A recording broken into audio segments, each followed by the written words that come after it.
what's happening? I'm Rhys McClenaghan, Olympic gymnast, and I will be talking through my first Olympic experience in this video.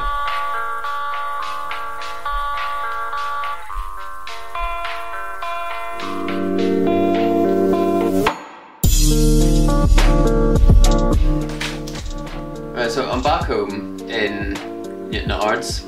Just got a guitar right there. So we left Tokyo immediately after the Pommel Horse final, really the day after. You need to leave 48 hours after your last event.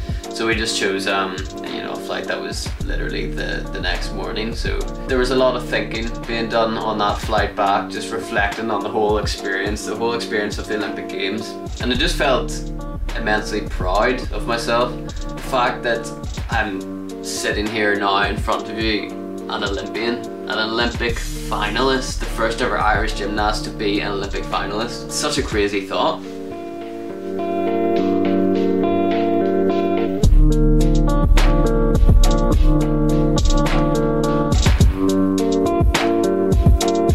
This is my first gymnastics medal, a little gold medal from my first ever gymnastics competition that I went to. And to think that that little 6-year-old kid would continue to do gymnastics, follow his love for gymnastics and turn it into his job, then go on to go to the Olympic Games and become an Olympian as a gymnast is such a crazy thought. Looking back on things like that, looking back on all of those medals, because each medal has their own individual experience, it's crazy to think how many years I've been in this sport, how much time I've put in this sport. I would love to see some sort of statistic of how many hours I've actually been in the gymnastics centre for.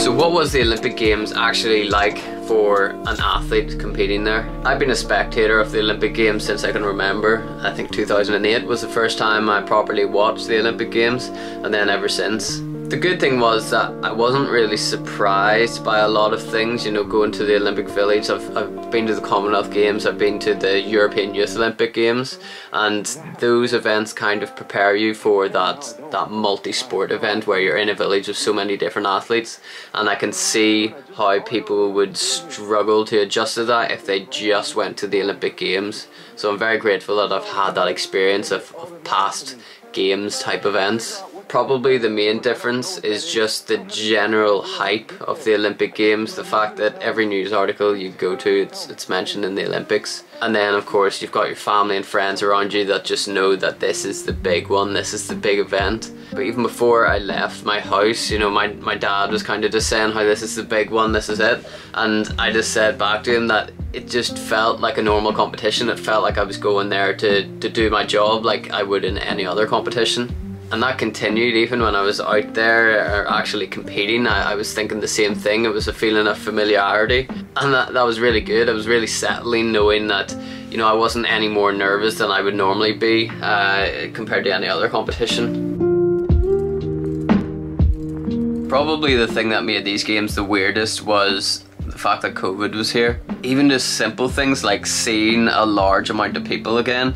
Up until I went to the Olympics, I wasn't in a room with any more than 3 people at a time. So it was quite strange coming back from a year of not seeing people to then being surrounded by thousands of people from so many different countries. Which I love, by the way. When I went to the dining hall, I sat there and had lunch and just people watched. It was just interesting seeing other people.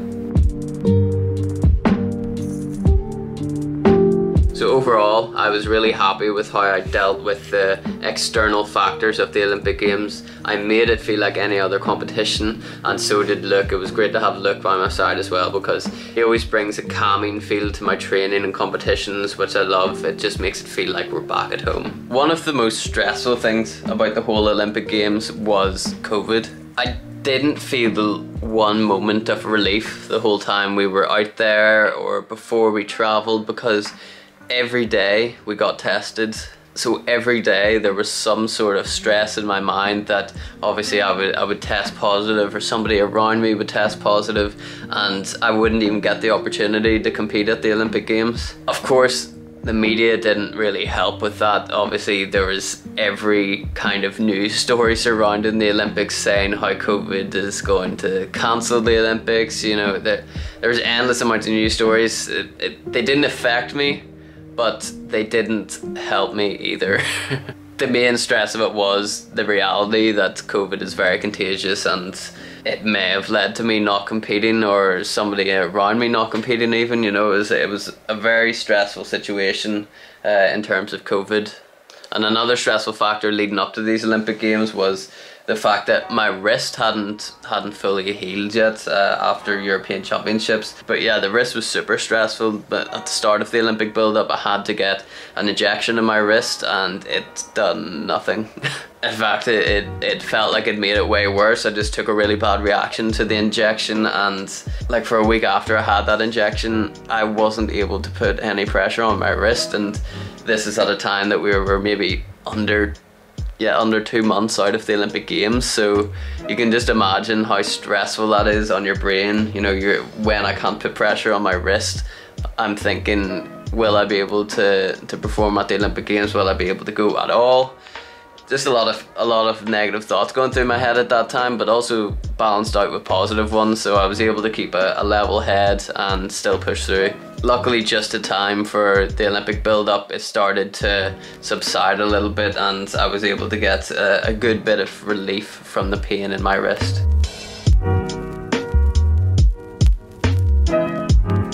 So, the Olympic final. I was already super proud of myself for making that Olympic final and being the first ever Irish gymnast to do so, but I didn't perform how I wanted to perform. I fell on only my second skill, and as you can imagine, I was gutted. But I got back up onto the horse and was able to finish off my routine with dignity. And it's so difficult. See, you falling on your second skill, you're essentially doing the whole routine again, but knowing that there's no hope of medaling or having any sort of achievable result there. But I was still determined to show to everybody and the judges as well that I was able to do that full routine, so I just finished off the routine, and yeah, the result was as it is. Because of the fall, I came 7th in the Olympic Games final, and I know I had the capabilities of taking that gold medal or medaling, and that just didn't happen at these Olympic Games. But I held my head high and went out, done my media interviews, told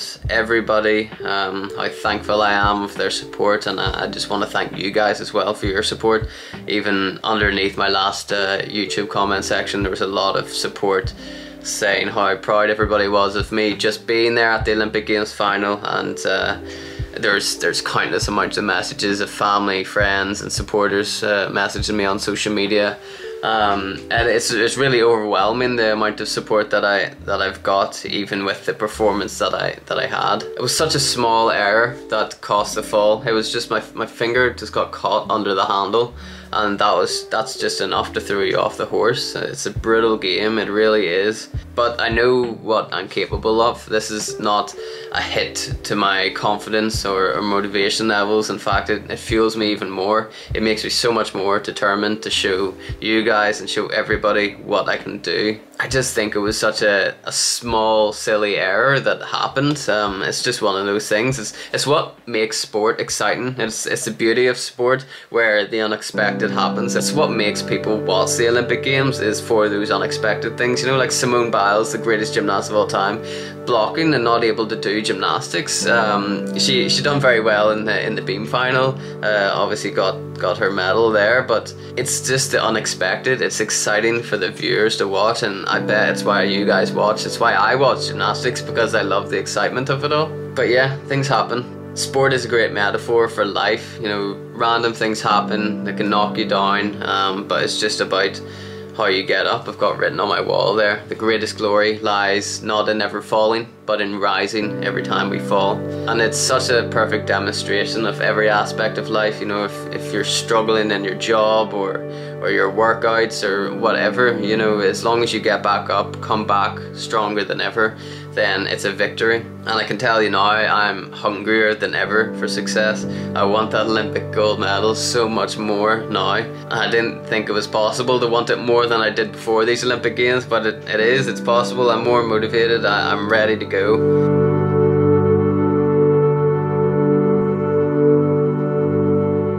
As for doing YouTube, I'm gonna continue to do these videos probably in the same format as I have been doing, you know, just that kind of vlog, saying my thoughts on a situation, because this is a hard drive of my entire build up to the Tokyo Olympic Games. I'm gonna put it in a box with the rest of my Olympic Games items that I collected there, and how cool is that gonna be when I look in that box over a number of years and see Tokyo Olympic Games.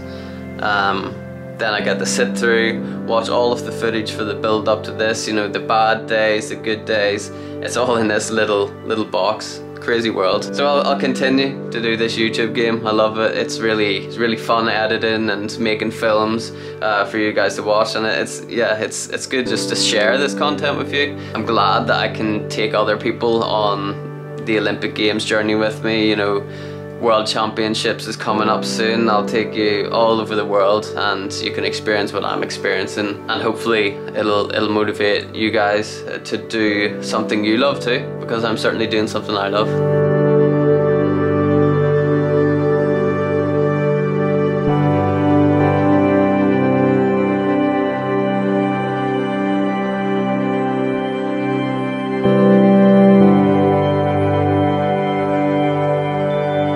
Crazy thing as well after Olympic Games is that I can focus on other things in life. This whole year and a half really, I've thought about nothing else but the Olympic Games, and especially the last 6 months. I've literally just dedicated my entire life to competing at the Olympic Games.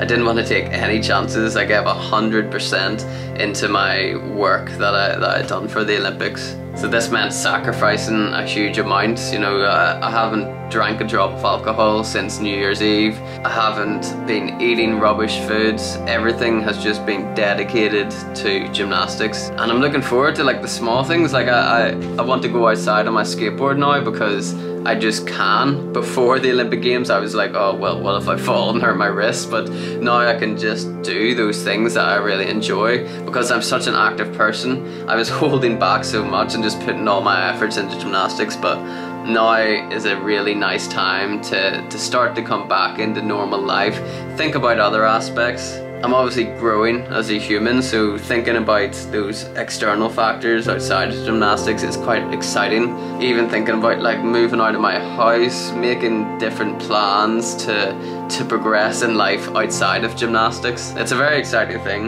and over the next few days I'm going to have a lot of fun thinking about those things. I made plans to think things through no matter what happened at the Olympic Games, so that I had that little thing to look forward to, and I'm certainly looking forward to making those plans now. So there's going to be a lot less sacrifices being made at the minute. You know, I'm going to put family first, interact with my friends a lot more, you know, go out, meet new people. I'm looking forward to going and playing a round of golf.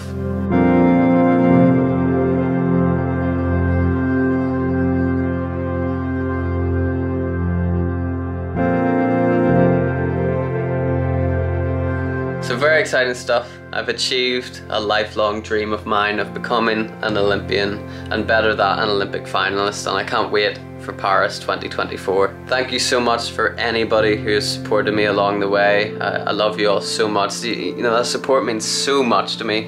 It really does, and it makes me feel very validated when I put that amount of time and effort into my gymnastics. And here, the countdown to World Championships begins now. 76 days until World Championships, so I will make sure that I'm ready and make sure that you're watching and following my journey, because I'll certainly be sharing it with you guys. I'll catch you in the next video. Peace.